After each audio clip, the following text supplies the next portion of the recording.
As Jordan Peterson says, if you don't believe in brick walls, if you run headlong into one, it's still going to hurt. My name's Eric. This is above my pay grade. Let's get into it.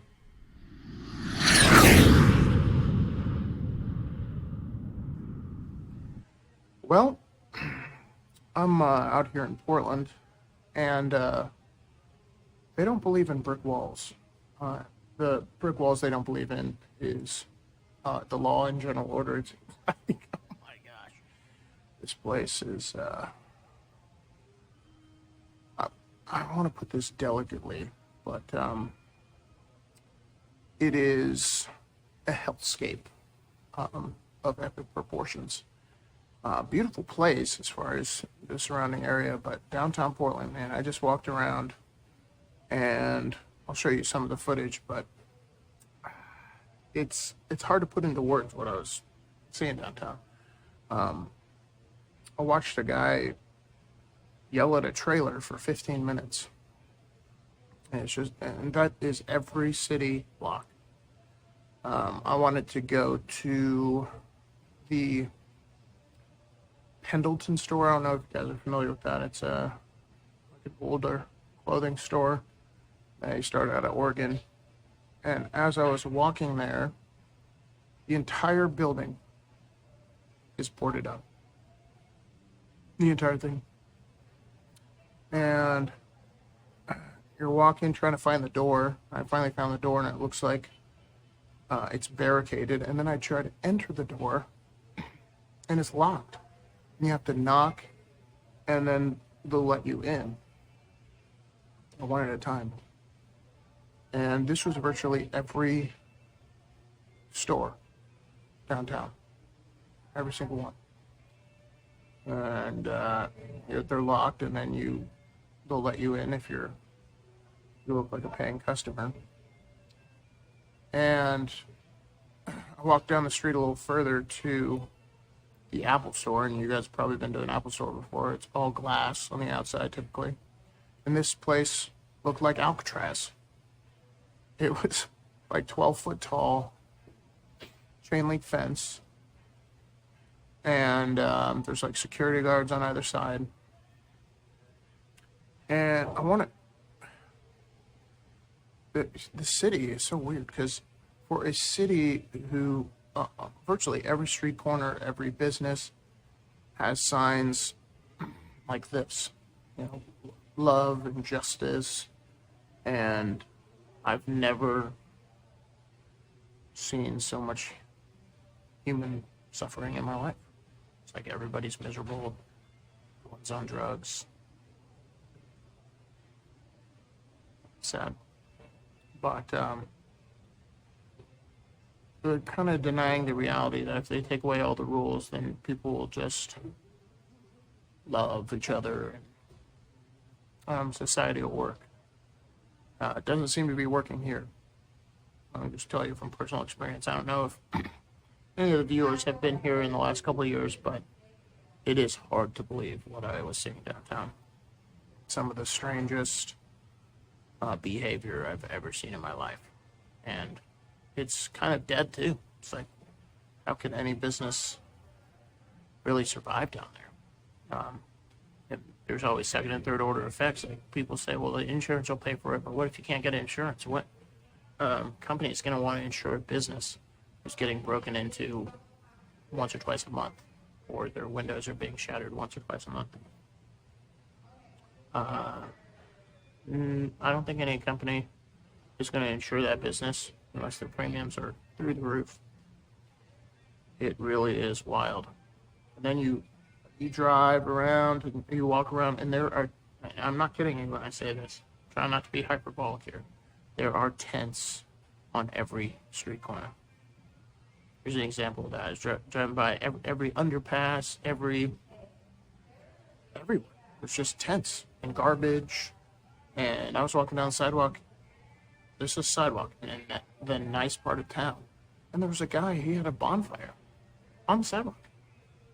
And I don't know if it's against the rules or not, but no one was stopping. There's a ton of things I saw. I was like, is this illegal here? Everyone everywhere else I've been, it's illegal. But this is just kind of an example to me. Like, there's a lot of societal breakdown today, and this place is an example to me of a city where they pretend. What if we just pretend reality doesn't exist? What would happen then? Well, some of those pictures is what happens then. And I kind of feel like we're moving that way to this like cognitive dissonance, suspend disbelief. Everything you've known in your entire life, throw that out, and we'll pretend that guys are girls now. It's just what? And the proof is in the pudding. I mean, if you, I wish a lot of people could see this, because I can't believe the mayor is still in charge and hasn't been like thrown out of office. That's how bad it is. Wild stuff. So in other news, the city of Palm Springs in California, if you are hurting for money, you might want to think about becoming transgender for a day, because they're handing out $900 to transgender and non-binary people as a form of UBI. They're trying it out. It's an example of suspending disbelief. It's such a stupid game, because there's no definition of it. So, I could just walk on down to the county office in Palm Springs, pretend my name's Erica for a day, and collect a check. That's going to work really well, in my opinion. But this is the kind of dystopian, like, average person thinks critically, is just like, what is going on? It's like, who are these people in charge, and how have they lost touch with reality so bad? It really is unbelievable. But there's consequences to all this stuff, financially, socially. When you say there is no truth, and nothing's really bad, it's live and let live, bro. It's not working out so well, in my opinion. But hey, maybe in Palm Springs, if you're transgender for a day, it'll work out for you. Last thing I want to talk about, I was watching a video on the way here today. I thought it was very interesting. There's this quote by D-Hawk. I'll put it in the end of the video. But to paraphrase the quote, simple principles, simple rules allow for complex people to solve complex problems, because they know what the simple rules are, and then they go out, follow those rules, and complexity, the human mind, and ingenuity happens. But complex rules cause kind of simple thinking. And it's analogous, that the guy in the video, it's analogous to, let's say, the game of football. Every quarter they were changing the rules. How orderly would that game be? Oh, this is actually a first down now. This is a second down. You got to go 15 yards. You can kick and catch at the same time. If the rules change every quarter, what happens in that environment is people want to get close to the refs, because they're the ones changing the rules, right? And in society today, that's the government. If you've seen tax law, if you've seen some of the rules these businesses have to follow, OSHA, the EPA, blah, blah, blah.